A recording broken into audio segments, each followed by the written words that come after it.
గులాబీ బాస్ తిరిగి క్యాడర్ని సమాయత్తం చేయబోతున్నారా? గులాబీ బాస్ మొత్తం మీద మరొకసారి ప్రజల్లోకి రాబోతున్నారా అనే ప్రశ్న వస్తే అవుననే సమాధానం వినిపిస్తోంది. కాంగ్రెస్ పై ఇక పూర్తి స్థాయిలో ఫైట్కి బీఆర్ఎస్ సిద్ధమవుతోంది. అన్ని రకాలుగా ఎన్ని రకాలుగా వీలైతే అన్ని రకాలుగా ఫైట్ చేయడానికి బీఆర్ఎస్ సమాయత్తం అవుతుంది.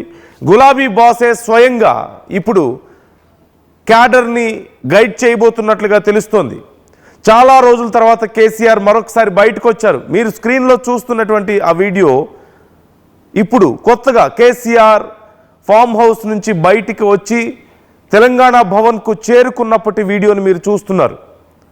ఆయన కొంత వీక్గా కనిపిస్తున్నారు గతంతో పోలిస్తే. కొన్ని ఆరోగ్య సమస్యలు, అలాగే గతంలో కాలికి అయినటువంటి సర్జరీ, వీటన్నిటి తర్వాత పూర్తి స్థాయిలో ఆయన కోలుకొని మరొకసారి క్యాడర్ని మరింత యాక్టివ్ చేసే ఆలోచనలో ఉన్నట్లుగా తెలుస్తోంది. ఆయన హైదరాబాద్ వచ్చారు, తెలంగాణ భవన్కి చేరుకున్నారు. అక్కడి క్యాడర్తో ఇన్వాల్వ్ అవుతున్నటువంటి పరిస్థితి కనిపిస్తోంది. ఉన్నటువంటి ఎమ్మెల్యేలు, ముఖ్యమైన నాయకులందరితో భేటీ అవబోతున్నారు.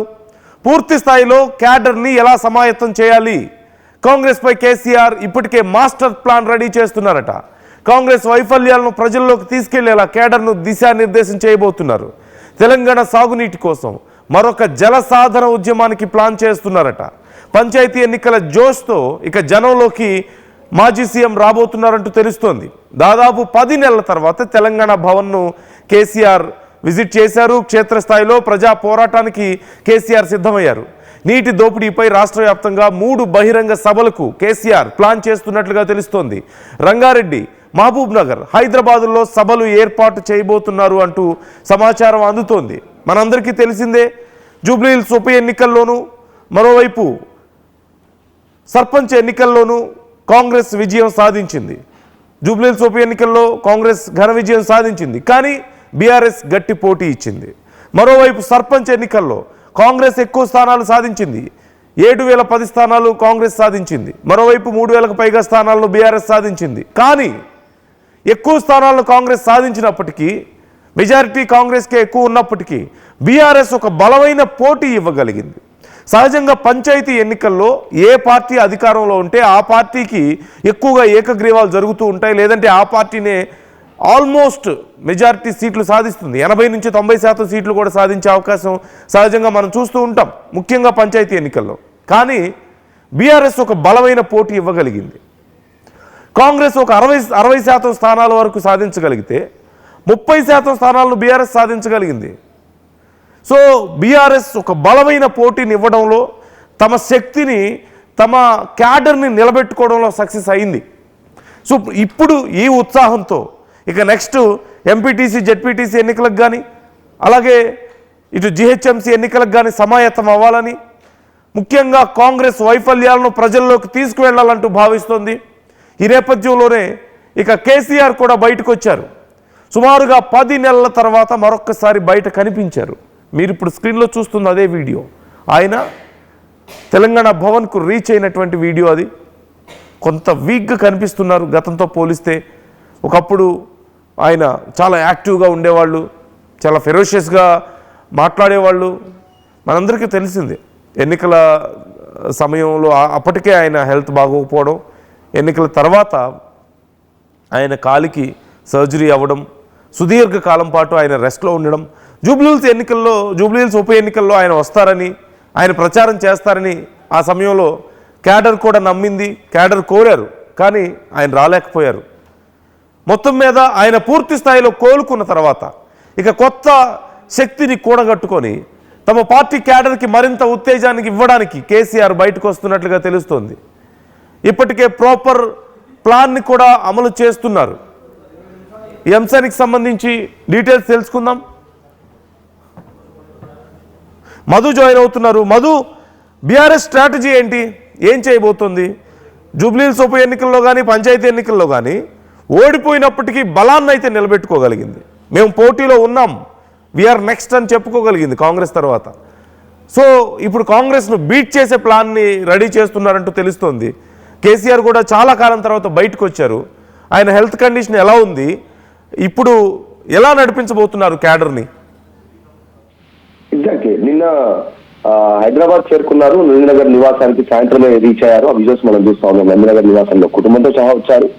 ఈ రోజు జరిగేటువంటి సమావేశం సుదీర్ఘ సమావేశం ఉంటుంది. మధ్యాహ్నం తర్వాత మధ్యాహ్నం 2 గంటల నుంచి సాయంత్రం వరకు బీఆర్ఎస్ ఎల్పీ సమావేశం, రాష్ట్ర కార్యవర్గ సమావేశం, దాదాపు 400 నుంచి 450 మంది పూర్తి స్థాయి కీలక నాయకులతో ఈ సమావేశం నిర్వహిస్తున్నారు. కేవలం అనుమతి ఉన్న వారినే రావాలని చెప్పారు. ఇన్విటేషన్ బై ఫోన్స్ కాల్ విన్న వారికి, అనుమతి ఉన్నటువంటి వారు మాత్రం ఈ సమావేశానికి హాజరవుతుండే అవకాశం ఉంది. చాలా రోజుల తర్వాత కేసీఆర్ సమావేశం నిర్వహిస్తుండడం, అందులో కీలకంగా పాలమూరు రంగారెడ్డి, పోలవరం, నల్లమల సాగర్ కి సంబంధించిన ఈ రెండింటిపైన చర్చ చేయడం, కేంద్ర ప్రభుత్వ ఒత్తిడితో రాష్ట్ర కాంగ్రెస్ ప్రభుత్వం కేవలం 45 టీఎంసీలకే ఆ ప్రెజర్, కేంద్ర ప్రభుత్వం పెట్టిన ప్రెజర్ కి ఒప్పుకోవడం అనేటువంటి దానిపైన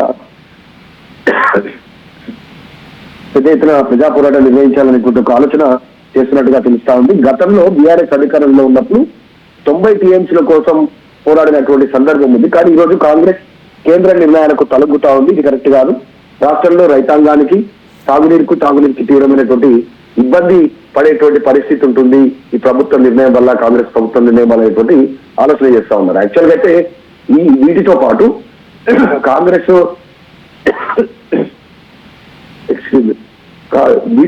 కాంగ్రెస్ ఇంకా కొన్ని కీలకమైనటువంటి హామీలు ఇచ్చి ప్రజలను ఇంతవరకు వాటిని నెరవేర్చలేనటువంటి పరిస్థితి ప్రజలకు. వాటిపైన కూడా ప్రజా ఉద్యమాన్ని నిర్మించాలనేటువంటి ఆలోచన చేస్తా ఉన్నారు. ఉద్యమ కార్యాచరణ మొత్తం ఒక తెలంగాణ ఉద్యమం ఎట్లయితే రూపకల్పన చేశారో, ఈ రోజు స్వరాష్ట్రం సాధించుకొని 10 ఏళ్ల తర్వాత కాంగ్రెస్ అధికారంలోకి వచ్చిన తర్వాత జరుగుతున్న పరిణామాలతో మళ్ళీ నీటి ఎద్దడి పరిస్థితి ఉంది. ఆంధ్రప్రదేశ్ పక్క రాష్ట్రం ఒత్తిళ్లతో, కేంద్ర ప్రభుత్వ ఒత్తిళ్లతో ఇక్కడ కాంగ్రెస్ ప్రభుత్వం ఒప్పుకుంటుంది. తెలంగాణకు అన్యాయం అవుతుంది. అసలు తెలంగాణ రాష్ట్రం జీవించిందే నీళ్ల కోసం. సో మళ్ళీ ఈ రోజు అదే పరిస్థితి కాంగ్రెస్ విషయంలో కనపడతా ఉంది. కాబట్టి దీనిపైన ప్రజా పోరాటం నిర్మించడానికి కేసీఆర్ సిద్ధమైనట్టుగా తెలుస్తా ఉంది. మొత్తం కార్యక్రమం సిద్ధం చేస్తా ఉన్నారు. త్వరలోనే దీనికి సంబంధించిన డేట్స్ ప్రకటన చేయనున్నారు. ఏ రోజు ఎక్కడ నుంచి ఏ నాయకుడు పాల్గొనాలి, ఉద్యమంలో ప్రజల్లోకి ఎలా అర్థమయ్యేలా తీసుకెళ్లగలగాలి అనేటువంటి దాంతో పాటు మొత్తం 3 సమావేశాలు, 3 బహిరంగ సభలు నిర్వహించాలి. అందులో డైరెక్ట్ గా కేసీఆర్ పాల్గొని ప్రసంగించాలి అనేటువంటి ఆలోచన చేస్తున్నారు. ఒకటి రంగారెడ్డి, హైదరాబాద్ లో మహబూబ్ నగర్ లో ఈ సభలు ఏర్పాటు చేయాలనేటువంటి ఆలోచన ప్రస్తుతానికి చేస్తున్నట్టుగా తెలుస్తాం. సో కేసీఆర్ చాలా రోజుల తర్వాత బయటికి రావడం, గతంలో ఆయన బోన్ రీప్లేస్మెంట్ తర్వాత రెస్ట్ తీసుకున్నారు. కాస్త మధ్యలో మళ్ళీ ఆరోగ్య సమస్యలు వచ్చాయి. ఆయన కేవలం గజ్వేల్లోనే పరిమితం అయిపోయినటువంటి పరిస్థితి. వచ్చిన నాయకులను కలిసారు. ఆయన బయట ఎక్కడ బహిరంగ సభల్లో కానీ, సమావేశాల్లో కానీ, మీడియా సమావేశాల ద్వారా కానీ రీచ్ అయ్యే పరిస్థితి కనిపించలేదు. త్వరలోనే అసెంబ్లీ సమావేశాలు ప్రారంభం కానున్నాయి, శీతాకాల అసెంబ్లీ సమావేశాలు. సో ఈ నేపథ్యంలోనే కేసీఆర్ ఈ చర్య తీసుకోవడంతో అసెంబ్లీలో కూడా దీనిపైనే హాట్ గా చర్చ చేసేటువంటి అవకాశం ఉంది. ఒకవైపు హరీష్ రావు, మరొకవైపు కేటీఆర్ వీటిపైన ఫోకస్ చేసే అవకాశం ఉంది. త్వరలోనే ఒక కీలకమైనటువంటి డేట్స్ ఈ సభలకు, తర్వాత దీనికి సంబంధించిన కార్యక్రమానికి సంబంధించిన డేట్స్ అనౌన్స్మెంట్ చేసే అవకాశం కనిపిస్తా ఉంది. దాంతోపాటు కేసీఆర్ ఈ రోజు ఏం మాట్లాడనున్నారు ఈ సమావేశం తర్వాత, మీడియా సమావేశంలో అనేటువంటి ఒక ఉత్కంఠ కూడా ఉంది. ఈ ప్రభుత్వ వైఫల్యాలతో పాటు, నీటి సమస్యతో పాటు పార్టీలో అంతర్గత సమస్యలు, కవిత చేసినటువంటి విమర్శల వల్ల జరుగుతున్నటువంటి నష్టం కానీ, ఇంకా ఇతరత్ర సమస్యలు, వీటన్నిటిపైన కేసీఆర్ రెస్పాండ్ అవుతారనేటువంటి చర్చ అయితే కొనసాగుతుంది. అందు right. Thank you Madhu, thanks for the details. మొత్తం మీద కేసీఆర్ ఏం మాట్లాడబోతున్నారు, మీడియాకి ఏం చెప్పబోతున్నారు, క్యాడర్కి ఏం చెప్పబోతున్నారు అనే ఉత్కంఠ అయితే నెలకొంది. క్లియర్గా కాంగ్రెస్ ప్రభుత్వం మీద ఇక పోరాటానికి బీఆర్ఎస్ సిద్ధం అవుతోంది. సుదీర్ఘ కాలం తర్వాత కేసీఆర్ బయటకు వచ్చారు. మళ్ళీ మరింత ఆరోగ్యంగా కనపడుతున్నారు, యాక్టివ్గా కనిపిస్తున్నారు. క్యాడర్ని సమాయత్తం చేసే ఆలోచనలో ఉన్నారు. జూబ్లీహిల్స్ ఉప ఎన్నికల తర్వాత, పంచాయతీ ఎన్నికల తర్వాత తమ క్యాడర్ని ఇలాగే చాలా మరింత స్ట్రెంథన్ చేసే ఆలోచనలో కనిపిస్తున్నారు. తమ బలాన్ని నిరూపించుకోగలిగాం, నిలదొక్కుకోగలిగాం అన్న నమ్మకంలో పూర్తి స్థాయిలో బీఆర్ఎస్ కనిపిస్తోంది. మరోవైపు అన్ని రకాల పోరాటాలు, కేవలం ప్రభుత్వ వైఫల్యాల గురించే కాకుండా పార్టీ మారిన ఎమ్మెల్యేల మీద ఇప్పటికే న్యాయ పోరాటం చేశారు. మనం చూసాం. స్పీకర్కి ముందు రిక్వెస్ట్ చేశారు. స్పీకర్ ఏమీ నిర్ణయం తీసుకోకపోవడంతో, ఎటు తేల్చకపోవడంతో కోర్టు వరకు వెళ్ళి కోర్టు ఆదేశాలతో మొత్తం మీద వాళ్ళ విషయంలో కొంత చలనం కనిపిస్తోంది. మరోవైపు పంచాయతీ ఎన్నికల్లో కూడా 150 స్థానాలకు పైగా మా అభ్యర్థుల్ని మీరు ఓడించారు, రీకౌంటింగ్ పేరుతో అంత గందరగోళం సృష్టించారు. ఆ విషయంలో కూడా న్యాయ పోరాటం మేము చేస్తామన్నారు. మరోవైపు జూబ్లీహిల్స్ ఉప ఎన్నికల్లో కూడా చేయగలిగినంత ఫైట్ చాలా బలంగా చేశారు. గతంలో మేమే ఆల్టర్నేటివ్ అని చెప్పుకున్నటువంటి బీజేపీ ఇప్పుడు 3వ స్థానానికి పడిపోయింది. చాలా వీక్గా కనిపిస్తోంది, పోటీ ఇవ్వలేని పరిస్థితి. మరోవైపు ఒకప్పుడు 3వ స్థానం మీరు అని గేలి చేసినటువంటి బీఆర్ఎస్ ఇప్పుడు 2వ స్థానానికి ఎగబాకింది. చాలా బలంగా ఆల్టర్నేటివ్గా ఇప్పుడు కనిపిస్తోంది.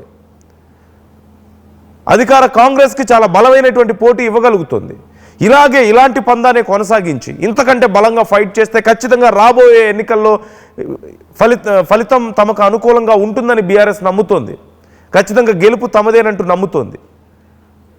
సో మీరేమనుకుంటున్నారు? అలాగే ఆర్టీవీ అడిగినటువంటి ప్రశ్నకు చాలామంది రెస్పాండ్ అవుతున్నారు. కేసీఆర్ మళ్ళీ సీఎం అవుతారా అంటే 88% మంది అవునంటున్నారు, ఛాన్స్ లేదంటూ 12% మంది అంటున్నారు. అంటే ఎక్కువ శాతం మంది 88%, ఆల్మోస్ట్ 90% కేసీఆర్ మళ్ళీ సీఎం అవుతారని నమ్ముతున్నారు. ఆర్టీవీ అడిగిన ప్రశ్నకు చాలామంది సమాధానం ఇస్తున్నారు. So what is your opinion about this? KCR మళ్ళీ సీఎం అవుతారా?